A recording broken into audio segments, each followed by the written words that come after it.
ତେବେ ସାଙ୍ଗମାନେ ସ୍ୱପ୍ନ ଦେଖନ୍ତି ମାୟା ମମତା ଆଜିର ନି ଏପିସୋଡ଼ ଦେଖିବା ପାଇବେ ନିଶା କୁହନ୍ତି ପ୍ଲିଜ୍ ବଡ଼ମା ତାଙ୍କୁ ପୋଲିସରେ ଆରେଷ୍ଟ କରନ୍ତୁ ନାହିଁ।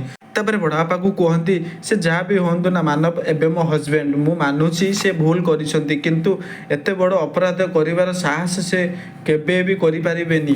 ପ୍ରକୃତରେ ଆସାମୀ ଏ ରୂପସା ବଡ଼ବାପା ଏମିତିରେ ବି ଇଏ ମା ଝିଅଙ୍କ ଇତିହାସ ଆପଣ ବହୁତ ଭଲ ଭାବରେ ଜାଣନ୍ତି। ବଡ଼ବାପା ମୁଁ ଆପଣ ଏ ଝିଅ ମୋ ମୁହଁକୁ ଚାହିଁକି ମାନବକୁ କ୍ଷମା କରିଦିଅନ୍ତୁ ପୋଲିସକୁ ଡାକନ୍ତୁନି ମୁଁ ଆପଣଙ୍କୁ କଥା ଦେଉଛି ବଡ଼ବାପା ଆମେ ତିନି ଜଣ ଆଜି ହିଁ ଘର ଛାଡ଼ିକି ଚାଲିଯିବୁ ଆଉ କେବେ ବି ଆପଣଙ୍କ ସାମ୍ନାରେ ମୁହଁ ଦେଖେଇବୁନି।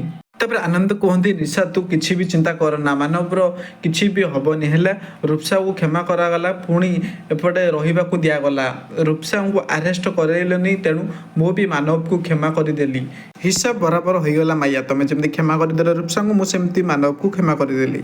ମାୟା କୁହନ୍ତି ଠିକ୍ ଅଛି ମୁଁ ପୋଲିସକୁ ଡାକିବିନି କିନ୍ତୁ ଗୋଟେ ସତରେ ନିଶା ତୁ ତ କଥା ରଖିବୁ ମାନେ ଆଜି ତମେ ତିନି ଜଣ ଏ ଘର ଛାଡ଼ିବ। ସାଙ୍ଗମାନେ ଆଜିର ଫୁଲ୍ ଏପିସୋଡ୍ ଏତିକି ଥିଲା। ଭଲ ଲାଗିଥିଲା ଚ୍ୟାନେଲକୁ ସବସ୍କ୍ରାଇବ୍ କରି ଆମ ସହ ଯୋଡ଼ି ରୁହନ୍ତୁ। ନମସ୍କାର।